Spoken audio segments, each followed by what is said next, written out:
هي الحلقات تحفظني بآيات من القرآن، هي الحلقات تملأني بحب المصطفى العدنان، هي الحلقات تحفظني بآيات من القرآن، هي الحلقات تملأني بحب المصطفى العدنان، وأخلص نيتي دوما لرب واحد ديان بروح ملؤها طهور. Sure Vakıa tefsiri 13. ayetten başlayıp okuyumuz inşallah. Bismillah, elhamdülillah ve salatu ve selamu ala Resulillah. Esselamu aleyküm ve rahmetullahi ve berekatuhu. Tüvendi diqtanlağa İbn Kesir rahimullah'ın Kur'an-ı Kerim tefsiri Uygurca tercümesi Vakıa suresi 13. ayetten başlayıp okuyumuz inşallah. Euzubillahimineşşeytanirracim.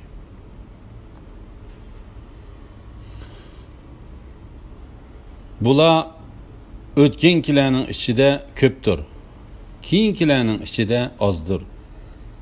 Ula altından toqulgan taxtlar üstüge yülengen alda bir-biriga qarshib o'ltirishdi.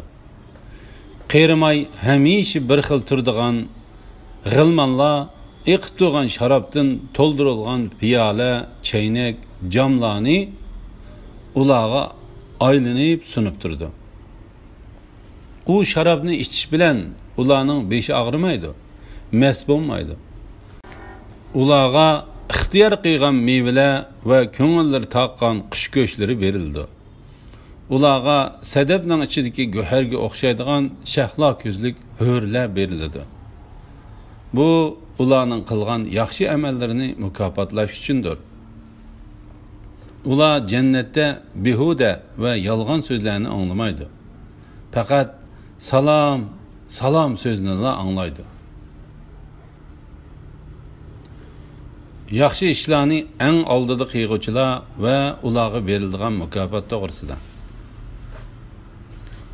Allah Teala bu ayette en şu yaxşı işlerini en aldığı qiyğuçular ve Allah Teala'ya yakın boğuculardan bunda haber verdi. Bula ötkenkilerinin içinde köptür. Keyinkilerinin içinde azdır. Tefsirşünaslar Allah Teala'nın ötkenkilerinin içinde ve keyinkilerinin içinde degan ayetinin ma'nosi haqida ixtilof qilishib qoldi. İbn Ebu Hatem, Mujahid ve Hasan Basri qatorliqlarning undaq deganligini rivoyat qiladi. Ötkenkilerinin içinde degan so'zdan ilgari o'tgan ummatlar, keyinkilerinin içinde degan so'zdan Muhammad sallallohu alayhi ve sellemning ummati ko'z tutiladi. İbn Cerir mu bu qarashda bo'ldi ve Peygamber aleyhisselamның biz dunyoga eng oxirda keldik, qiyomat kuni eng oldiga o'tib ketamiz degan so'zi bilan qanoat hosil qildi. İbn Cerir bu qarashdan boshqani rivoyat qilmadi ve bu qarashni hech kimga nisbat bermadi. Bu qarashga yana İmam Ahmad İbn Ebu Hatem, Abu Hurayra rivayet qilgan tövendeki hadis bilan qanoat hosil qildi. Abu Hurayra mundaq deydi: "Bular o'tkenkilarning ichida ko'pdir, keyinkilarning ichida azdir" degan oyat nozil bo'lgan chaqda bu Payg'ambar alayhisalomning sahobalariga eg'ir tuyuldi. Shuning bilan bular bo'lsa ilgirikilarning ichidan bir jamoadir, keyinkilarning ichidan bir jamoadir degan oyat nozil qilindi. Ondan Payg'ambar alayhisalom shak shubhisizki men cennet ahlining 4dan birining sizlardan bo'lishini, cennet ahlining 3dan birining sizlardan bo'lishini, balki cennet ahlining yarmining sizlardan bo'lishini arzu qilaman. Sizlar ularning ikkinchi yarmini tashkil qilsizlar dedi. Bu hadisni İmam Ahmad mu rivoyat qilgan. La ilahe illalloh Muhammadur Rasululloh. İbn Cerirning bu qarashining asosi kuchlik emas. Aksicha uni asosi ojiz bo'lgan bir qarash deyishga bo'ladi.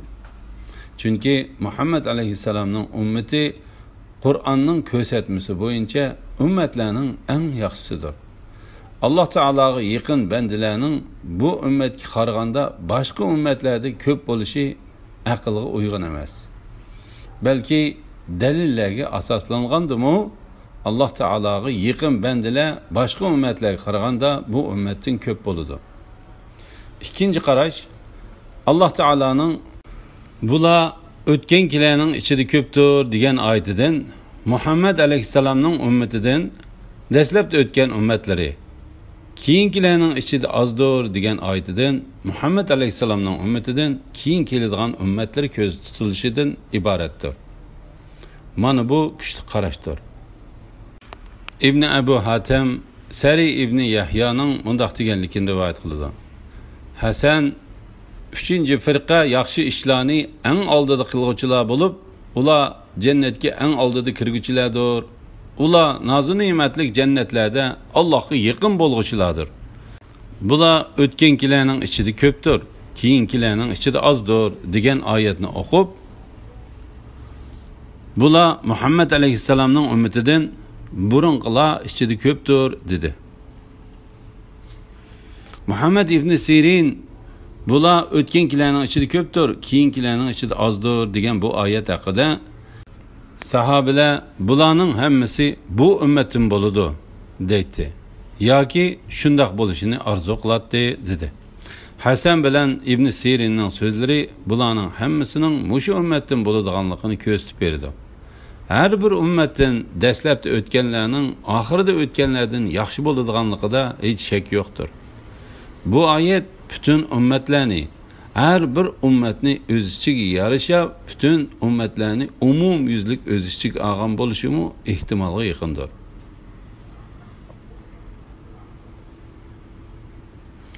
Her bir ummatning dastlabida o'tganlardan Allah Taalaga yaqin bandalarning ko'p bo'ladiganligi haqida İmam Buxoriy Payg'ambar alayhisalomning mundaq deganligini rivoyat qiladi.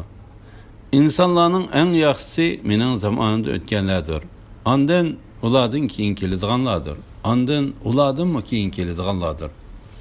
Payg'ambar alayhisalom mundaq deydi: mening ummatim ichidan toki qiyomat qoyim bo'lg'ichilik davomli haq ustida mangadigan bir turkum kishilar bo'ladi. Ularga yordam qilmagan yoki dushmanlik qilgan kishilar ularga hech qanday ziyon yetkazolmaydi. Yana bir rivoyatda toki qiyomatdan iborat Alloh taolaning amri yetib kelgichilik ular shu haq ustida bo'ladi deyilgan. Maqsad bu ummat boshqa ummatlarga qaraganda sharafli ummatdir. Ularning ichida Alloh taolaga yaqin bandalar boshqa ummatlarga qaraganda ko'pdir. Ularga diniy sharaflik, payg'ambari katta bo'lganligi uchun ular eng yuqori martabaga erishadi. Payg'ambar alayhisalom bu ummatning shon sharafidan xabar berib, bu ummatdan 70 ming kishining hisob tortilmasdan jannatga kirdiganligini aytgan. Bu rivoyatda payg'ambar alayhisalom her 1000 odamning shafaati bilan 70 ming odam jannatga kirdi deydi. Yana bir rivoyatda mundaq deydi: her bir odamning shafaati bilan 70 ming kishi jannatga kirdi. Ular oltindan to'qilgan taxtlar ustida İbn Jarir jannatning taxtlari oltin va marvoyatdan to'qilgandir dedi. Alloh taolo mundaq deydi: ular yo'langan holda bir-biriga qarashib o'ltirishidi. Ya'ni hech kimga orqani qilib o'ltirib qolmaydi. Qerimay hamisha bir xil turadigan g'ilmonlar iqib turgan sharobdan to'ldirilgan piyola, chaynak, jamlarni ularga aylanib sunib turdi. Ya'ni jannatning xizmatchilari hamisha bir xil sifatda turdi. Uningdan cho'ng bo'lib ketmaydi. Chochlari oqaymaydi va o'zgarib ketmaydi. Piyola, chaynak, jam qatorliq qachilardagi sharoblar tugab qoladigan sharoblardan emas bo'lib, ular bulduqlab iqib turadigan buloqlardan to'ldirildi. ular şarap bilan to'ldirilgan bu qachilarni jannat ahliga aylantirib sunib turdi. U sharabni ichish bilan ularning beshi og'rimaydi, mast bo'lmaydi. Ya'ni bu sharab qattiq hayajonlantiradigan, ajoyib shirin lazzat bag'ishlaydigan bo'lsa-mu, ular xudini yo'qitib qo'ymaydi. Ularning beshi og'rimaydi va mast bo'lib qolmaydi. Zahak ibn Abbosning mundaq deganligini rivoyat qiladi. Aroqda 4 xil illat bor. Ular mast qilish, boshni og'ritish, qustirish va suydirish qatorliqlardan iboratdir. Alloh taolo jannatning sharoblarini bu illatlardan pok qildi. Ularga ixtiyor qilgan mevalar va ko'ngillar tortgan qush go'shtlari berildi. Ya'ni ularga ko'ngillar tortgan mevalar sunib turildi. Bu oyat meva-chevalarni tanlab yeyishning durust ekanligiga pokit bo'ladi. İmam Ahmed Sabit'ten Anasning mundaq deganligini rivoyat qiladi. Payg'ambar alayhisalom ko'rilgan tushlarga qiziqadi. Biror odam tush ko'rib qolsa, bu tushning ta'birini Payg'ambar alayhisalomdan so'raydi. Uning tushiga yaxshi ta'bir berilsa, Payg'ambar alayhisalom uning tushiga texim qiziqib qoladi. Bir kuni bir ayol uning qishiga kelib, "Ey Allohning payg'ambari, men tush ko'rdim. Tushimda Madinadan chiqarilib, jannatga elib kirildim. Ondan jannat titrab ketgidek bir ovozni angladim. Qarasam, falon odamlar turibdi" deb 12 odamning ismini atadi.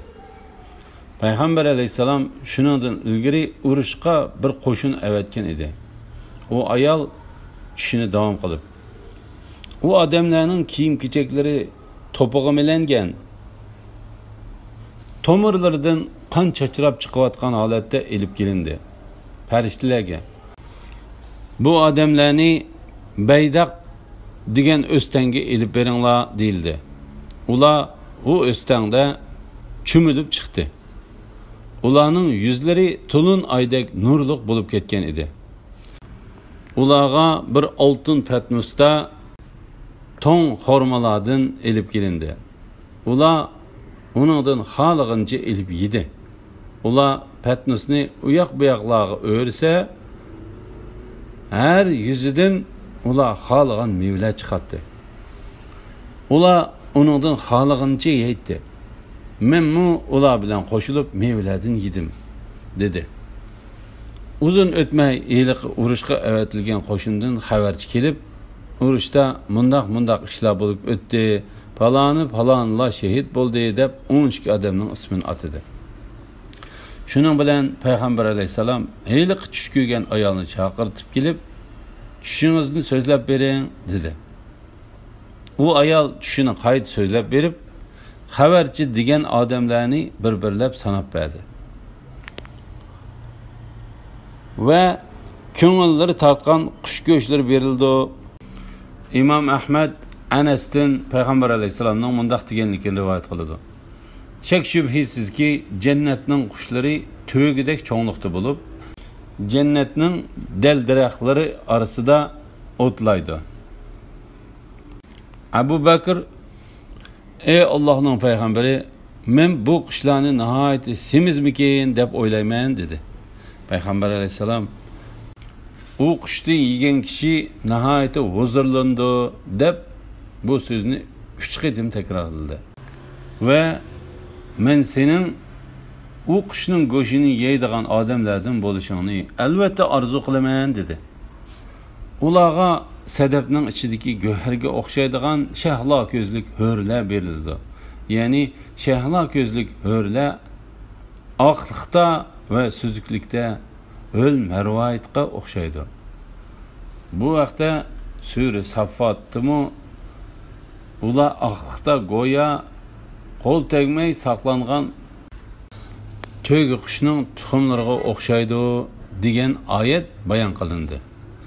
Sura Rahmondimi ularning sifatlari bayon qilinib o'tildi. Shunga Alloh taolo mundaq deydi: